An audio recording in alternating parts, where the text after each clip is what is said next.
кирмакпарварӣ аз бахшҳои сердаромади мамлакат унвон мешавад ва дар бозори ҷаҳонӣ талабот ба он зиёд аст. аз он истеҳсоли анъанавии абрешим сурат мегирад. аз парвариши кирмак то ба истеҳсоли матои абрешимӣ раванди муайян ва тӯлониест ки ба анъанаи мардуми тоҷик табдил ёфтааст. ин раванд тарихи садсолаҳоро дорост. инак ҳамин анъанаи миллии тоҷикистонро дар арсаи байналмилалӣ муаррифӣ намуд ва маротибаи навбатӣ таъриху тамаддуни бою қадима доштани тоҷиконро дар ҷаҳон бозгӯӣ кард. дар шаҳри Работи подшоҳии Марокаш дар иҷлосияи 17-уми Кумитаи байниҳукуматӣ оид ба ҳифзи мероси фарҳанги ғайримоддии ЮНЕСКО пешниҳоди номинатсияи муштараки Тоҷикистон бо Афғонистон, Эрон, Озарбойҷон, Туркия, Туркменистон ва Узбекистон аз рӯи 5 шарту талабот дар конвенсия қайдшуда қабул гардид. درباره تاریخ پیدایش، درباره رشد این هنر، درباره کانتکست های فرهنگی که در میان مردم شهرت دارد، آبرو دارد، مردم با اون ارج میگذارند و از اون در دایره اون گویش های فرهنگی بین‌المللی زیاد است. مثلا چنانه که ما میدونیم خدی نخی همون ابریشم که برای متاعها بافته می شود مخصوص کارکرد بسیار دشوار دارد. سراول از کرمک عادی که بسیار خرد است اون رو زحمت میطلبد، اون رو نگاهبین میکنند در حالت معتدل در خانه های مخصوص و بعدا وقتی که کرمک می شود با اون مثلا برگ‌های توت میدهند. کرمک سپس از مدت معین اون رو تار میتند و همین نخ یا تاری که میبافد در آینده اون شپلک شده از داخلی پریده میرود، از همین نخ ابریشم و شاهین رو استحصال میکنند. به شهر و نوای گوناگون جمهوری تاجیکستان سفر کردیم، با هنرمندانی که محض به همین کار سر و کار دارند هم صحبت شدیم. موافق طلباتی همون دفتر یونسکو که کنونسیا از اون خواهش میکند از جمعیت هایی که به این کارها مشغول هستند مکتوب های روزیگی گرفتیم که اونها راضی اند و خوشبخت هستند که چنین نمونه‌ها ثبت نام گردد. برای رشد و نموی همین ساحه علاقه مساعدت میکند و این در آنجا برای آماده کردن فیلم مستند در حجم خوب وقتی که نمیناسیون مشترک می شود باید که حداقل 3-4 دقیقه درباره در شکل مفصل درباره همین هنر، درباره همین انعنا باید که معلومات داشته باشیم. البته با دستگیری تلویزیون سفینه و شبکه‌های دیگر جمهوری تاجیکستان همین نمیناسی آماده گردید و به دفتر یونسکو هنوز در سال 2020 پیشنهاد کرده بود.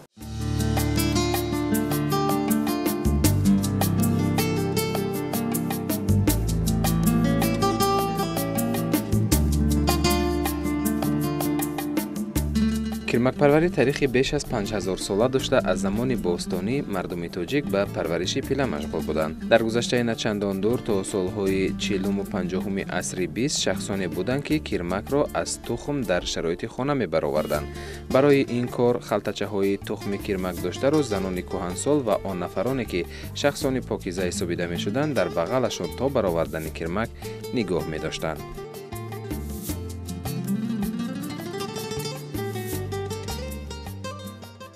خانه به پیش پدرم میگفتن، مادرم نگاه میکردن. در وقتی پیش هوای یاد گرفتیم دیگه هم مهر ما باشتگی.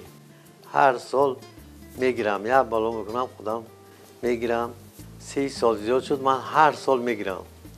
من پیشتر و کمتر باشد هستم من زوینات تشکیل کرده وزید من با 9 خروکه پیله هست نصیب باشد نقص تربیه میکنیم، نگاه بین میکنیم.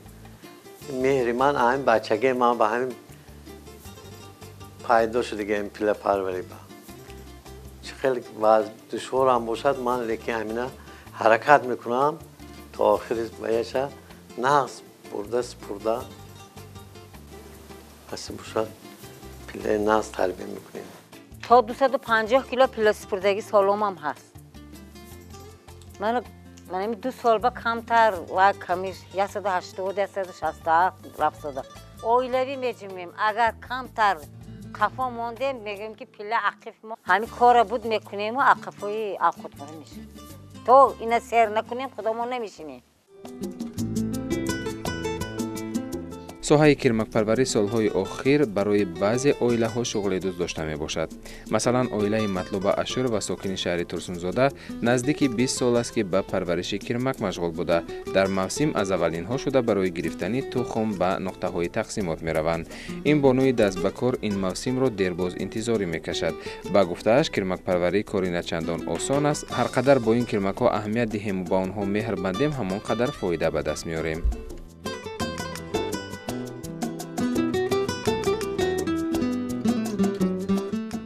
پدر و مادر بودن بایم میکره با من این فرزنده خودم 4 تا یکیش خم مایده تر بود 3 تشکو با تریزه ها برگ قلتو خواهش می بود یاردم چی نمیگرفتن اینا برگ میزدن خودم بسته عراوی مایده کتی می آورم انا خانی پدر و مادر بهم هم خیبدیم پیلا پرورش میکردیم ماهون حوض دوست کتی همی سالا تازه میکنیم دوری خانی پدر و مادر با دست کتی حوض همی خشو منو می دور سرشو من که دست کتی تازه کرد قایچ کتی بریده دوست دی پیشتر همین 5 و 6 روز نگاه میکنم ریزه کرایو خضره میدادم این خیلی خضره این خضره درو که پیله ها تیز میشه نغز نگاه کنید حواسمان باشد وقتش با اوقاتش تید حواس کتی کار کرا میگیرید اینجا یکون جای ورزبینی ندارم کمک میکنم بسیاری میبینم آویلوی میبینم حالی که اینجا با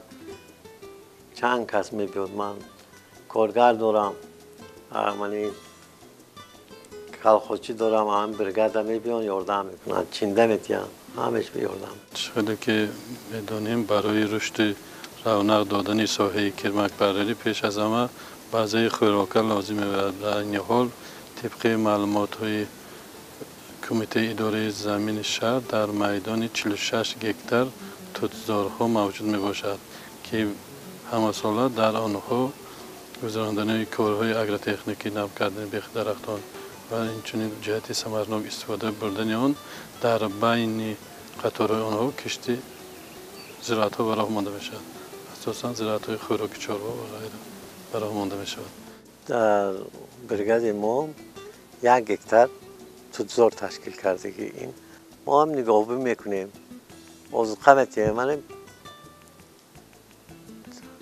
نقص نظارت میکنیم که همین برگ هم نقص شود در وقت پیله پروری عذاب نکشیم هم مایدگیش با هم برگش میبریم هم بسیار خوردن گیریم بعد خضره زده تگش زده تازه کرده برده خضره و من این برگش جدا کرده میتیم از برگی وای یعنی پیله پرورش میکنن که این بسیار ماهیت کلان صنعتی دارند چون که همه لباس‌های پیلگی از لباس‌های قیمت‌ترین و طبیعی میباشد در راهروهای مثلا منطقه کلاب، منطقه غرب، منطقه قرغن‌تپه در دو طرف راه این را شناندن ممکن برای کیرمک هم برای اگر برای کیرمک یا استفاده کن یا که اون کس میخورد پرنده میخورد برای همین اینا شناندن توت پیوندی شرط نیست توت به حاصل مثال که هوا را تازه میکنه اینا در همه راهروها بیرون از شهر چون که بزرگ میشد شناندن در کار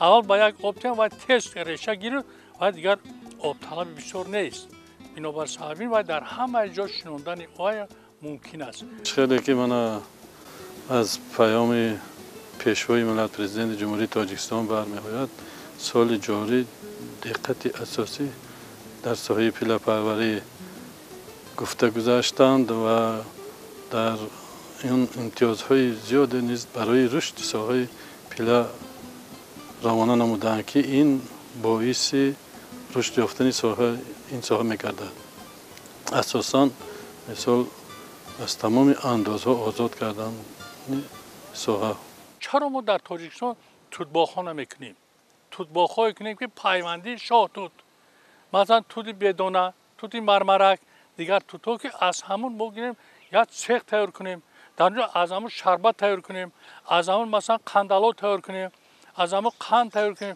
ممکن نیست ممکن است برای همینم من باوری دارم که من بعد شنیدن سخن‌های ما بسیار وای هست خواجگی‌ها همین خواجگی‌های دهخانه صاحب کارام همین کارا کنن بسیار بهترین کار میشود که آدم‌ها یکم سالم میشوند یکم شیرینی از خودمون از وای شیرینی هم تیار میکنن من باوری دارم که مردم ما با این کمر حکمت بسته میکنند. یعنی درخت رو برای پیله علایده پیوندی هستی برای خورد و خوراک برای صنعتی.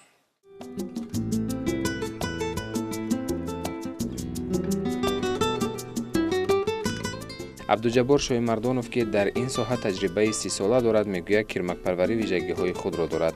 حرارت معتدل و دسترسی غذا به کرمک ها از عمده ترین مسئله های پرورش این ساحه بوده است که هر کدام زحمت را تقاضا میکند. دوره اهم بسیار مختلف، دوره آخر بعد خوی آخر بعد چهارم در همه درون همون وقت چند قطر پرتوید هم قطر کرمک کلام میشه، حجمی همون پیله هم کلام میشه. ایلاج از بسته که همین تمام نکره پرتود با ناز میشه، همین اوقاتش تمام نکره تی دیگه کیلو نصیب باشد ناز میشه. قریب هر یک آیله میگیرید دوره جمهوری با همون وقت ما اون کجا میرفتیم برزنی حاضر خیلی کمتر شده است. انشالله با بخلا همین زیادتر میشه. حواس من کنی نقص شود زیاد کردن گیرن میشه.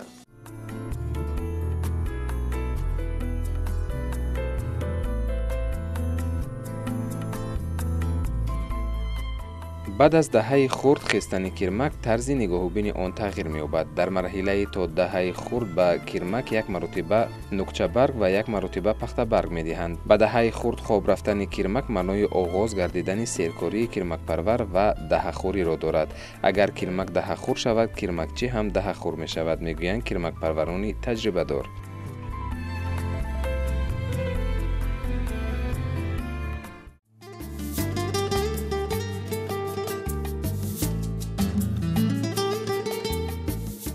باید گفت که زمانی پیش قریب اکثریت بانوان تاجیک نه تنها مهارت کرمک پروری داشتند، همزمان از نتیجه زحمتشان با واسطه دکانهای خودساخت در خانه ها انا همین گونه رشته استحصال میکردند. از این محصولات آنها برای خانواده لباس آماده میکردند و نصف دیگر را به بازارهای منطقه میبرآوردند. با پیشرفت علم و تکنیک و ترقیات امروز این عنعنه قریب دیده نمیشود. بر عوض مهنت دستی کارکرد پیله در کارخانه های بزرگ صنعتی وطنی به راه مانده شده است.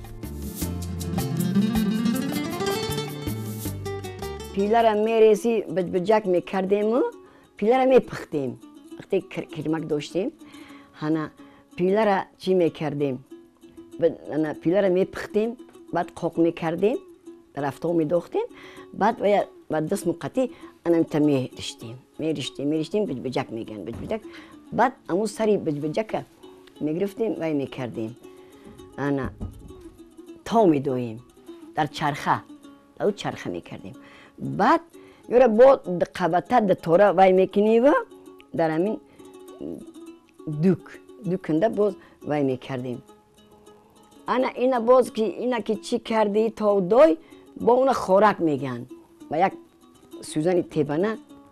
بعد چی میکردیم؟ همین قطعی وای میکردیم جون. اینا باز وای میکردیم، میگیم خوراک میزدیم، کلاوه میکردیم. کلاوه نمی قدری کلاوه میکردیم. بعد عید شنبه پیشتر قیمز می آوردن، قیمزی سبز، سرخ، لاجوری و سرخی تاریک، هر فریقه می آوردن. بعد میرفتیم میخریم اون وای میکردیم، قیمزا رو وای میکردیم، در همون نبق زم چیگش اوی میدادیم، اینا رو وای میکردیم، رنگ میکردیم. بعد رجوع رو دوختن میگرفتیم همینو. وقتی که به شوهر اختراع میبرومن همین پیله را به این چرخه تاب میدم، خوراک میزم، در قمیز رنگ میکردم. اختراع هر 5-6 دختر خیلی کسیش اومده بودن، این 4-5-6 کس شو گردی همون روجه میستان دختن میگرفتن گلاره. انا با مهنت خدم من که وقتی که من زی پاچه میدوختم، وقتی که من گل دوزی میکردم اونا مایده بودن. بعد نگاه میکردن بعد من نگاه کردن یاد گرفتن. بعد دیگه اونا یاد گرفتن چشمای من خیره رنگ شدن، دیگه دوختن نتونستم. دخترام هرگز میدوزن وای میکنن. و یا در وقتی گردی روجه میدوختن به یکیش نه توی میکردن میبردن با یک دیگریش با وای تئوری میدیم. با رنگ بو میکردیم در قمیز وای میکردیم با دیگریش توی میکردیم. کسب یک چیزی است که از کسب هم سری و هم پوشیه. با قول کرمک پروران اگر از 3 کیلو پیله خوش 1 کیلو ابریشم حاصل شود، از این 25 متر متای اطلس تازه و یا 35 متر متای ادرس استحصال شدنش ممکن است. در بازار باشد 1 متر اطلس از ابریشم طبیعی بافته شده از 50 تا 90 سومانی ارزش دارد. پس می‌سازد که کرمک پروری در جمهوری از این هم بیشتر رشد نماید. علاوه زنان و دختران صاحب جای کار و هم معاش خوب میشوند. با فهرست میراث فرهنگ غیرمادی بشریت وارد گردیدن نامیناسیون مشترک تاجیکستان کرمک پروری و استحصال عنعنوی ابریشم برای بافندگی اقدام مهم برای حفظ و عمومی‌گردانی میراث نیاگان، معرفی هنرهای مردمی و فرهنگ غنی و قدیمی مردم تاجیک در عرصه بین المللی به حساب می رود. باید گفت که برای پیشنهاد نامیناسیون کرمک پروری و استحصال عنعنوی ابریشم برای بافندگی با فهرست میراث فرهنگ غیرمادی بشریت با دستور به واسطه حکومت جمهوری تاجیکستان گروه مخصوص کاری از حساب عالمان و پژوهشگران سفربر گردید تا اینکه هنر مردم تاجیک به پرگی معرفی شود.